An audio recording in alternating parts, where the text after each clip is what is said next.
Very good morning to all of you. स्वागत है आप सभी का study service online coaching academy Shimla में।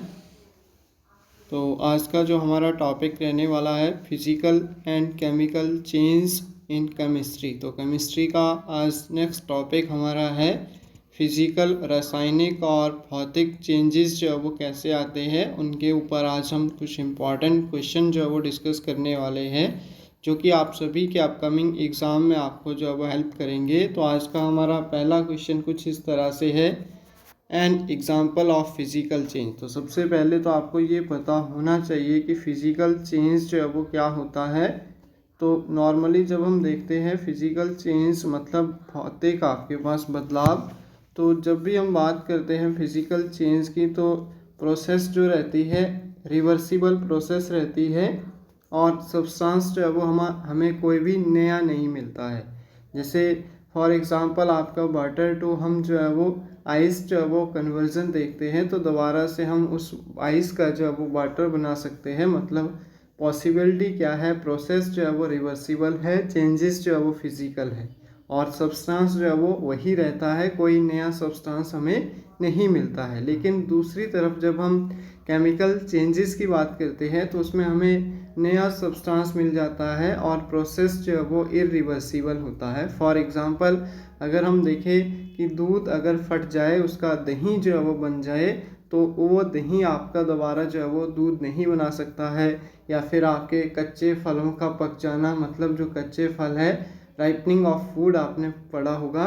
तो एक बार जब पक जाता है फल, उसको दोबारा से हम कच्चा जो है वो नहीं कर सकते हैं। और अगर किसी पेपर को आग लग जाती है, तो नया सब्सटेंस ऐश जो है वो हमें मिलेगी, उस ऐश से दोबारा हम पेपर नहीं बना सकते, तो वो आपका होगा केमिकल चेंज। अब देखिए यहाँ से जो ऑप्शन दे रखे हैं, ब्लैकनिंग ऑफ सिल्वर अवेयर, और सेकंड ऑप्शन है बर्निंग ऑफ कैंडल, और थर्ड है मेकिंग कर्ड विथ मिल्क, और फोर्थ है आपके पास dissolving of sugar in water.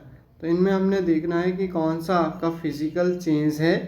तो ऑप्शन नंबर डी आपका इसमें जो है वो बिल्कुल सही आंसर आ जाएगा, फिज़िकल चेंज आ जाएगा इसमें। नेक्स्ट देखिए, change of water into vapour. तो जब कभी भी आपका वाटर जो है वो वेपर में चेंजेस होते हैं इसके, तो उसको हम बोलते हैं फिज़िकल चेंज। और फिज़िकल चेंज क्या होता है वो मैंने आपको पहले ही बता दिया।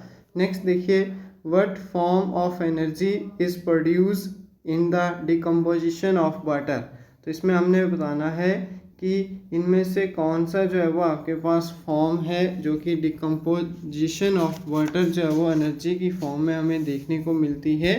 तो जब भी हाइड्रोलिसिस होती है इन chemical reaction, the ions of A salt is dissolve in water. तो आयंस जो है वो किसके, सॉल्ट के जो है वो वाटर में डिजॉल्व होते हैं, और म्यूचुअली जब भी एक दूसरे के साथ कंबाइन करेंगे, तो वाटर मॉलिक्यूल्स जो है वो एसिड या फिर बेसिक फॉर्म जो है वो सॉल्यूशन की जो है वो रिप्रेजेंट करेंगे, और एनर्जी जो प्रोड्यूस होगी उस केस में उस प्रोसेस को बोलेंगे heat energy. Option number second will be the correct answer. Next देखिए, क्वेश्चन नंबर 4 है, पेस्चराइजेशन इज रिलेटेड टू। तो पेस्चराइजेशन प्रोसेस जो है वो किससे रिलेटेड है।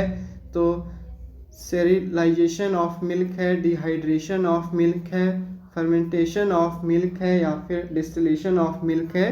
तो ये जो प्रोसेस रहता है पेस्चराइजेशन, स्टेरिलाइजेशन ऑफ मिल्क, इसको हम बोलते हैं। ऑप्शन नंबर ए जो है वो आपका बिल्कुल सही आंसर आ जाएगा। नेक्स्ट देखिए, because of impurities the boiling point of liquid. तो due to the increasing impurity the boiling point of liquid क्या होगा, इंक्रीज करेगा, डिक्रीज करेगा, रिमेन्स कांस्टेंट रहेगा, या फिर दे आर नॉट रिलेटेड। तो इजीली बहुत कॉमन सी बात है, जब कभी भी हम जो है वो किसी भी लिक्विड में, पानी में मान लो आपने कुछ इम्प्योरिटीज ऐड कर दी, तो उसका बॉइलिंग पॉइंट भी ऑटोमेटिकली क्या कर लेगा, इंक्रीज करेगा। सिंपल सी बात है। क्वेश्चन नंबर 6 चलते हैं, which type of colloidal system is expressed in the fog. तो इनमें से आपने बताना है कि कौन सा आपके पास कोलाइडल सिस्टम जो है वो फॉग की फॉर्म में एक्सप्रेस किया जाता है। तो लिक्विड टू गैसेस, जब हम चीज़ों को हम क्या करते हैं, चेंज करते हैं, तो आप देखेंगे लिक्विड इन गैसेस, मतलब गैसेस फॉर्म में जब लिक्विड जाएगा तो फॉग की फॉर्म में जो है वो हमें देखने को मिलेगा। ऑप्शन नंबर ए जो है वो इसमें सही था। नेक्स्ट देखिए question number 7, the technique of chromatography. ये हमने फर्स्ट चैप्टर में अच्छे से डिस्कस किया था कि जहाँ पे भी आपको कलर का जो है वो सिस्टम नज़र आ जाए, इट मीन्स हमारे पास क्या है, ये प्रोसेस जो है वो क्रोमेटोग्राफी से जो है वो यूज़ करता है। तो identify the colour substance, determine the structure of substance, dry distillation of colouring substance, या फिर separate the substance from mixture. तो क्रोमेटोग्राफी आपके पास एक टेक्निक है which is use to separate the different component of liquid mixture. The separation is based on the differential partition between the mobile and stationary phase.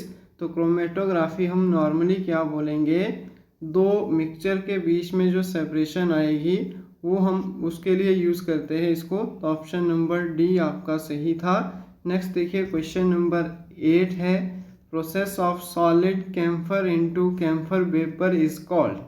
तो जब कभी भी हम क्या करते हैं, सॉलिड कैम्फर से सीधा डायरेक्ट गैसेस में, कैम्फर क्या है, सॉलिड है, इसको हम डायरेक्ट जो है वो वेपर फॉर्म में, गैसेस फॉर्म में ले जाएंगे, तो उस प्रोसेस को बोला जाता है सब्लिमेशन। ये तो आप अच्छे से जानते हैं। नेक्स्ट क्वेश्चन देखते हैं इसका। नेक्स्ट क्वेश्चन है, मैचिंग करनी है आपने, इसमें ऑक्सीडेशन नंबर जो है वो निकालना है। तो नेचुरल सी बात है, सबसे पहले हम क्या करते हैं, मैग्नीज का ऑक्सीडेशन नंबर निकालते हैं। तो मैग्नीज का जो ऑक्सीडेशन नंबर आएगा इसमें,